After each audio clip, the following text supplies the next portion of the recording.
Në këtë edicion do të ndisni. Shefi zyrës së Bashkimit Evropian në Kosovë, Tomaš Shynjo, e shesi pozitiv deklarimin e kandidatit për kryeministër Albin Kurti, se dialogu me Serbinë do të jetë ndër 4 prioritetet e para të qeverisë së tij, ndërkohë që më herët kishte deklaruar se dialogu nuk është fare prioritet.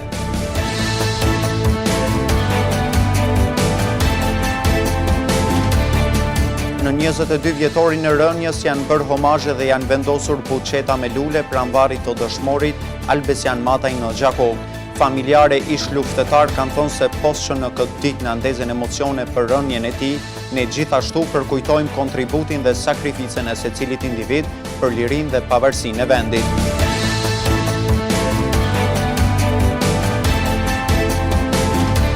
Tauland Berisha është i pasionuar për shpendet graviçar. Ka më shumë se një vit që në oborrin e tij mban shqiponja dhe skifter. Ai trajton ato shumë mirë. Mirëmbrëma, ju njohim tani më gjërësisht me informacione të tjera. Shefi i zyrës së Bashkimit Evropian në Kosovë, Tomaš Shynjo, e shesi pozitiv deklarimin e kandidatit për kryeministër Albin Kurti, se dialogu me Serbinë do të jetë ndër 4 prioritetet e para të qeverisë së tij, ndërkohë që më herët kishte deklaruar se dialogu nuk është fare prioritet. Shynjo tha se dialogu nuk është i rëndësishëm vetëm për Kosovën, por për të gjithë rajonin. Sipas tij, kontingjenti i parë i dërgesave të vaksinave kundër koronavirusit pritet të arrijë në muajin mars. We have been assisting Kosovo already since. Ne jemi duke pritur shpërndarjen e parë të vaksinave, shpresoj në javët ose ditët e ardhshme. E përsëris që shpresa ime është në mars, tha shefi i zyrës së BE-s në Kosovë. Bashkimi Evropian është duke punuar që të krijohet një stabilitet institucional në Kosovë. Shyon thot se është duke zhvilluar takime me liderët e partive në mënyrë që të arrijë një marrëveshje në zgjedhjen e presidentit, pasi siç thot ai, BE-ja është e interesuar të punojë me një qeveri stabile dhe afatgjate. Ndërsa sa i përket liberalizimit të vizave, Shyon thot se Bashkimi Evropian si institucion i ka kryer obligime ndaj Kosovës, ndërsa tani është detyrë e institucioneve vendore të zhvillojnë takime me shtetet të cilat janë kundër këtij procesi, në mënyrë që të bindë këto vende për liberalizimin e vizave për kosovarët. Tutja i tha se hapja e ambasadës në Jeruzalem nuk është në linjë me politikën e BE-s, duke shtuar se Kosova duhet të ndjek prioritetet e politikave të jashtme të Bashkimit Evropian, nëse aspiron të bashkohet në këtë institucion. Kosova vazhdon të mbetet i vetmi vend në Evropë i izoluar, e për këtë fakt Shynjo ka thënë se e kupton zhgënjimin e të gjithëve. Understand very much the frustration of Kosovo population.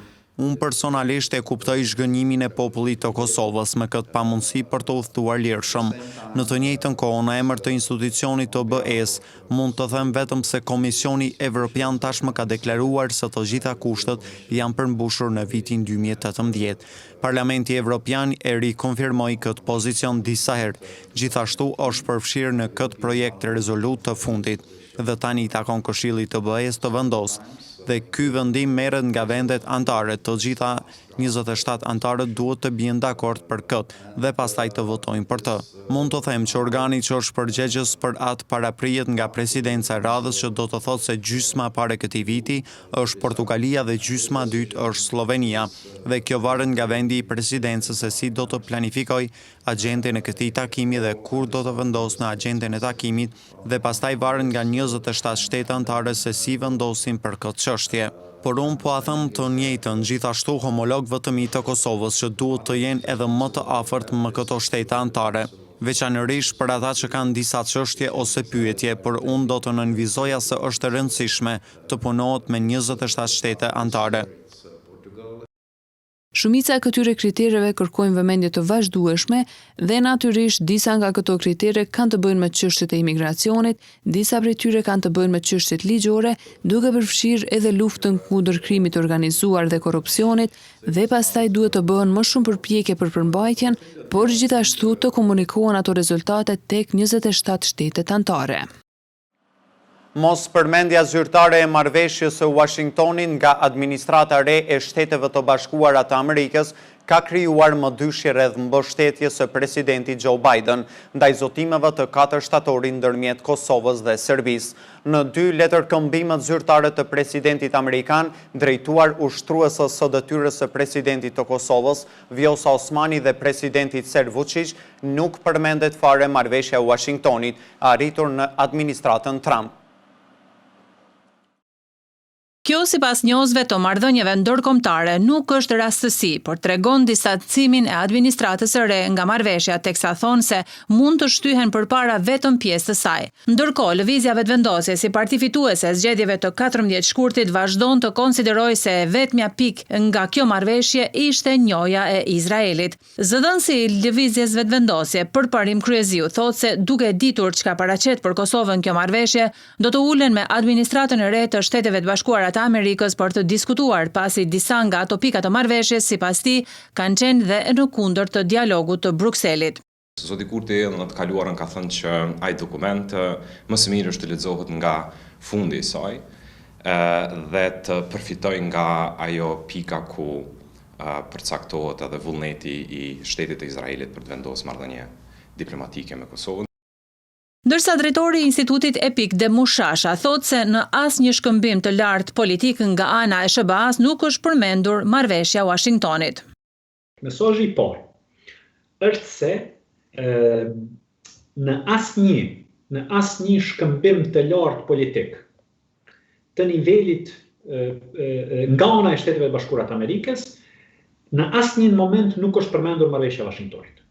Dhe kjo nuk është rastësi, do të thotë administrata e re, administrata Biden po e bën qartë që për të nuk është një marrëveshje mbi cilën ata do të ndërtojnë politikën e tyre karshi Kosovës dhe Ballkanit Perëndimor. Letrat e presidentit Biden, Arbër Fetahu nga grupi për studime juridike dhe politike, po i sheh si tregues për një qasje ndryshe nga administrata Trump.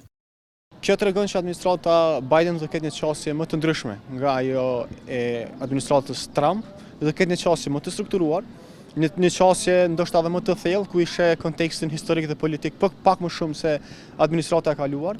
Mos përmendja e marrëveshjes së 4 shtatorit do të shihet se a është për një mend se do të eskivohet nga administrata Biden apo do të merren copëzat e saj pika që mendojnë që janë të dobishme, por nëse në një dimension më të zgjerë një pjesë e marrëveshjes konsiderohet negative nga koalicioni i qeverisës, atëherë mos përmendja e kësaj marrëveshje nga zotri Biden është pozitive në këtë funksion.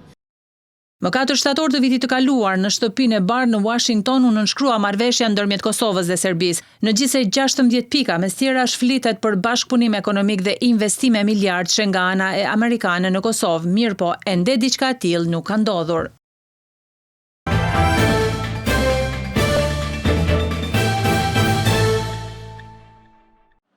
Në 22 vjetorin e rënjes janë bërë homazhe dhe janë vendosur buqeta me lule pranvarit të dëshmorit Albesian Mataj në Gjakov. Familjare ish luftetar kanë thonë se posë në këtë ditë në ndezën emocione për rënjen e tij, ne gjithashtu përkujtojmë kontributin dhe sakrificën e secilit individ për lirinë dhe pavarësinë e vendit.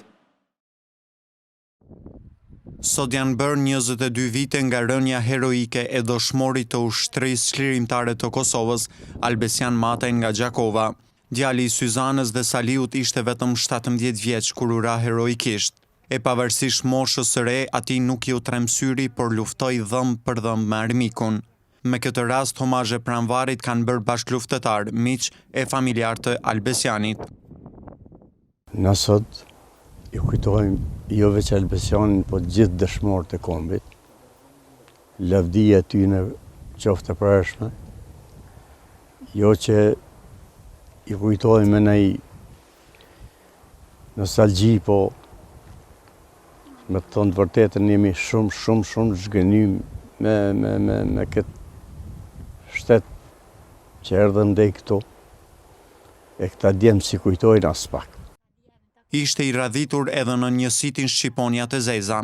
Në këtë njësit, Albesiani ishte shquar për vendosmëri dhe heroizëm. Mori pjesë në shumë aksione luftarake në Junik, Irzniç, Glogjan, Ratish e Prejlep, por më 28 shkurt, afër fshatit ose Kpash gjatë kryerjes së një detyre në vëzhgim të aksit të magjistrales Gjakov-Deçan, bie në pritjen e kurthuar nga forcat serbe, kur edhe përjetësohet në altarin e lirisë. Vazhdojmë lajmet të tjera.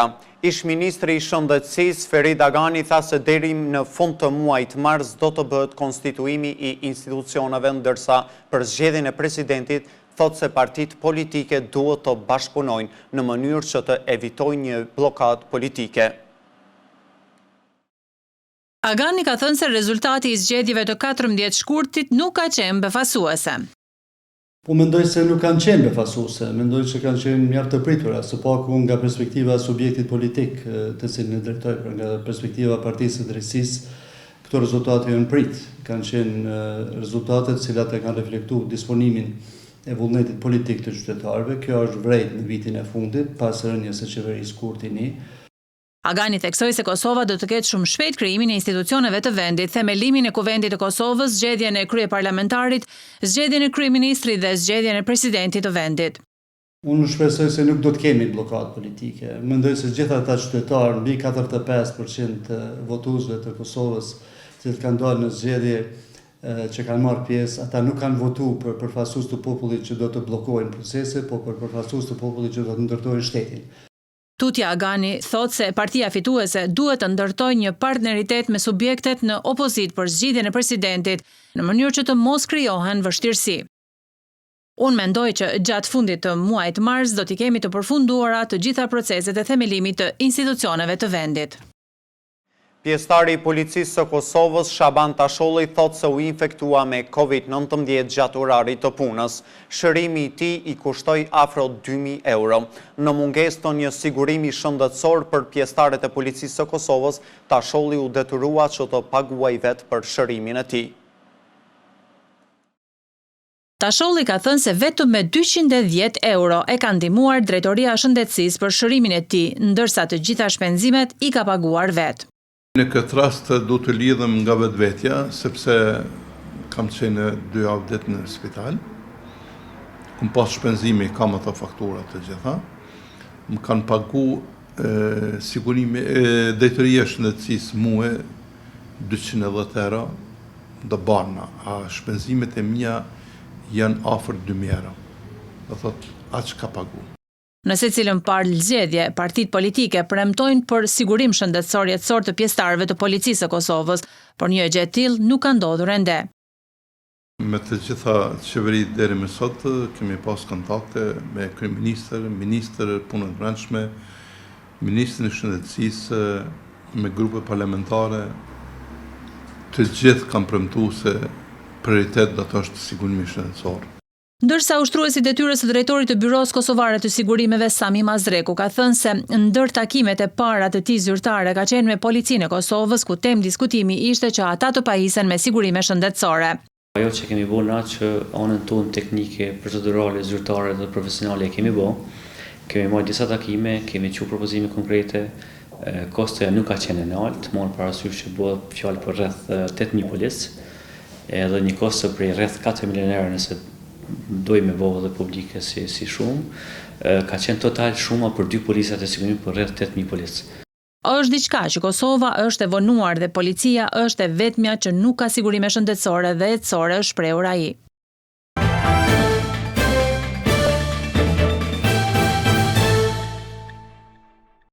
Tauland Berisha është i pasionuar për shpendet graviçar. Ka më shumë se një vit që në oborin e tij mban shqiponja dhe skifter.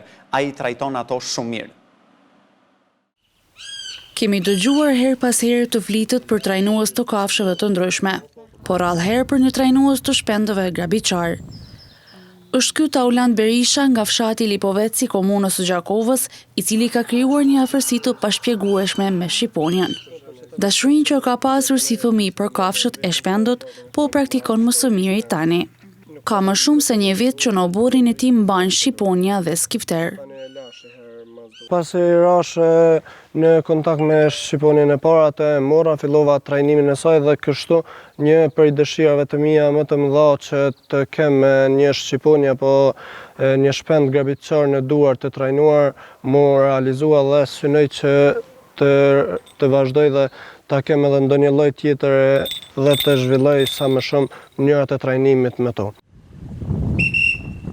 Zbatimi i këtij urdhri e tregon më së miri lidhshmërinë që ka krijuar ai me Shqiponian. Socializimi i shpendove të egra me njeriun është diçka pazakontë. E ky fakt e bën edhe më të veçantë lidhjen e Taulantit me shqiponjen e tij. Ani pse me profesion është infermier, ai nuk mund të mos kaloj të paktën 2 orë në ditë duke relaksuar me të. Minimum ju kushtoj 2 orë në ditë që t'i mbaj në dorë, t'i trajnoj, t'i lëshoj dhe t'i tharas në dorë që mos t'i humbin vetit e tyre. Si të fluturimit, por edhe afërsinë me mua dhe mos të ndjen frikë ndaj meje. Taulanti na tregoi se së bashku me adhurues të tjerë kanë krijuar një grup të përbashkët në rrjetin social Facebook. Ne kemi krijuar një grup të trajnerëve të shqiponjeve të cilët jemi nga Kosova, nga Shqipëria dhe nga Maqedonia dhe kemi krijuar një grup Albanian Falconry, të cilin mund ta gjejnë të gjithë ata që janë të interesuar edhe në Facebook dhe mund të marrin informacione nga më të ndryshmet se si shkon trajnimi i shqiponjeve, mund të shohin çdo ditë pamje nga trajnimi që zhvillojmë ne si grup, pasi që çdo ditë postojmë nga trajnimet që ne bëjmë me shqiponjat tona dhe mund të marrin më shumë njohuri. Kjo shqipon shumë ngjyrshe, tashmë është bërë pjesë e rëndësishme e jetës së tij. Ai synon që të zhvilloj këtë veprimtari dhe më tutje me trajnimin e llojeve të ndryshme të shpendeve grabiçar. Një tjetër talent po zhvillon një vajzë e vogël. Pasionin për vizatim Migena Akqiraj ka vitët që është fash në letër dhe synim ka që të bët një artiste virtuale. Migena Akqiraj është nxënëse e shkollës Zef Lushmarku të fshatit Brekoc, e cila përveç se është e shkëlqyer në mësime, ajo edhe vizaton bukur. Këtë talent Migena thot se ka zbuluar vite më parë e vazhdon ta praktikojë me shumë dëshirë. Fillimin e pikturës e kam filluar në moshën 10-11 vjeçare, ku kam filluar në fillim me piktura, kryesisht portrete, ku kam vazhdu domethënë kam tregu tek familja, cilët kanë qenë mbështetja më e madhe, kam vazhdu kam tregu tek arsimtarja që kam pas, ajo më ka ndihmuar shumë domethënë tek puna teknike. Dhe vazhdimin domethënë nuk është që kam kryer ndonjë kurs ose ndonjë shkollë ekstra për pikturë, por që kryesisht kam marrë teknika të ndryshme në internet, në Instagram, në lloje të ndryshme të rrjeteve sociale, ku domethënë kam gjetë inspirim për pikturë. Teknikisht pjesa më e madhe e kohës, mënyra se si ndjena unë.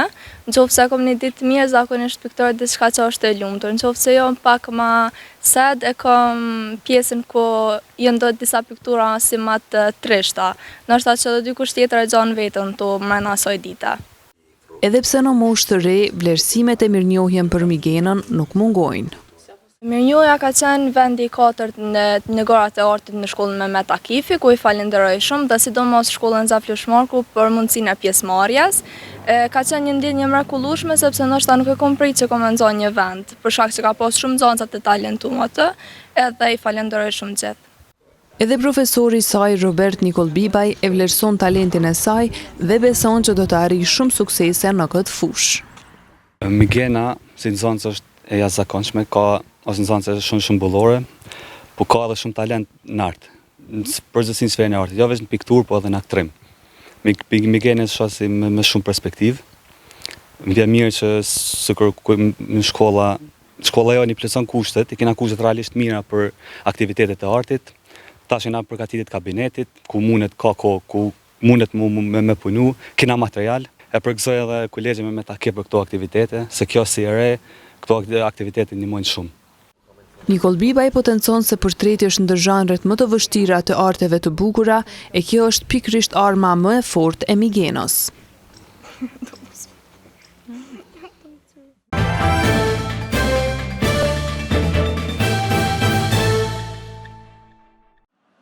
Liburni në futsal dhe Shqiponia në handball kanë shënuar fitore.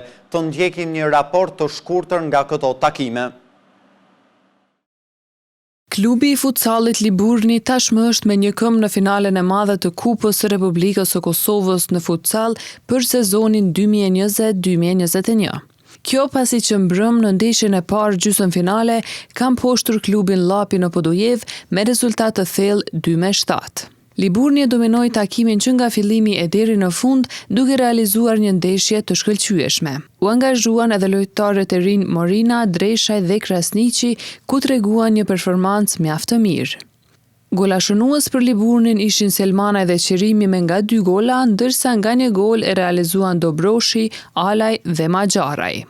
Ndeshja e dytë gjysmëfinale kundër Llapit do të zhvillohet javën e ardhshme në Gjakov. Edhe handbollistët e klubit Shqiponia kanë shënuar fitore. Në kryesinë e klubit janë shprehur se po vazhdojnë përpara drejt sukseseve. Shqiponia shënoi fitore kundër Dritës me rezultat 29-23. Nga sot ndeshjet që skuadra e vllaznimit në futboll i luan në terren të vet, televizioni Syri do të transmetoj direkt. Raportin nga kjo ndeshje e ka përgatitur Liridona Binakaj. Skuadra gjakovare vllaznimi ka pësuar humbje ndaj Malishevës me rezultat minimal 0-1. Në stadiumin e qytetit në Gjakovu zhvillua ky takim futbollistik i cili ishte i vlefshëm për javën e 16 kampionale. Përndryshe të gjitha dhuruesit e sportit patën mundësinë të shohin në ekranet e tyre këtë ndeshje e cila u transmetua direkt në televizionin Syri.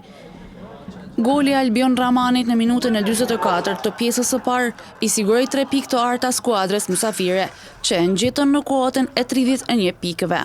Përkundër aksioneve të shumta dhe angazhimeve për të barazuar, kuqëzinjët nuk arritën që të ndryshojnë këtë rezultat as në pjesën e dytë. Kështu ndeshja përfundoi në favor të Malishevës, e cila po arrin të mbajë kreun e tabelës duke shënuar fitoren e 10 të stinorit edhe distancën 2 pikëshe ndaj ndjekësit të parë dhe më serioz Dugaxhinit. Por ky rezultat u vlerësua i padrejt nga ana menaxherit të vllaznimit Besnik Gojani, i cili tha se refehimi ishte i padrejt. Ai pati një mesazh për përfaqësues të Federatës së Kosovës.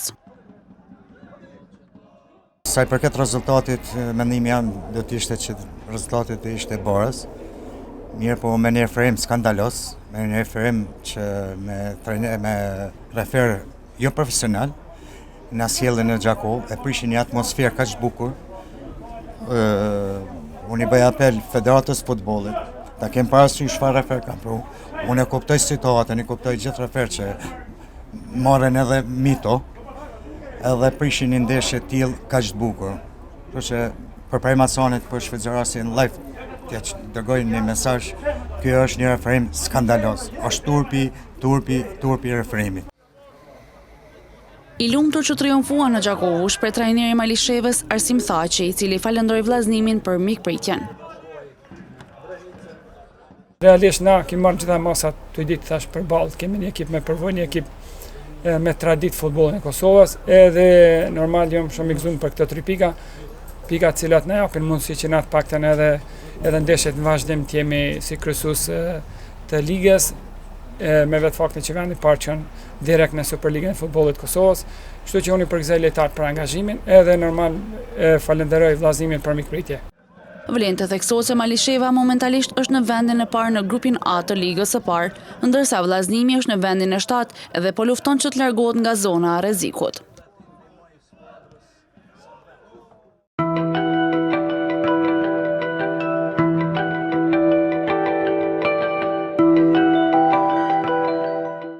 Në vazhdim të ndjekim grafikën e parashikimit të motit për ditët në vijim.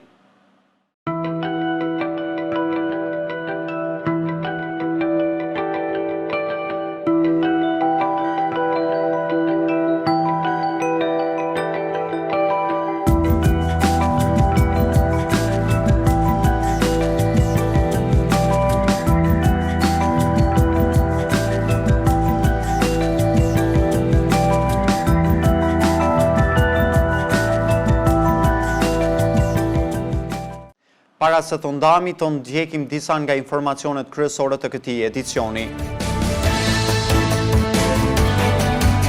Shefi i zyrës së Bashkimit Evropian në Kosovë, Tomasz Shynja, e shesi pozitiv deklarimin e kandidatit për kryeministër Albin Kurti, se dialogu me Serbinë do të jetë ndër 4 prioritetet e para të qeverisë së tij, ndërkohë që më herët kishte deklaruar se dialogu nuk është fare prioritet.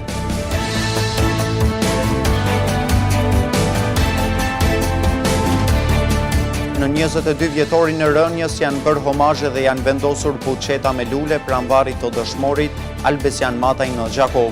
Familjare ish luftetar kanë thonë se post që në këtë ditë në ndezën emocione për rënjen e tij, ne gjithashtu përkujtojmë kontributin dhe sakrificën e secilit individ për lirinë dhe pavarësinë e vendit.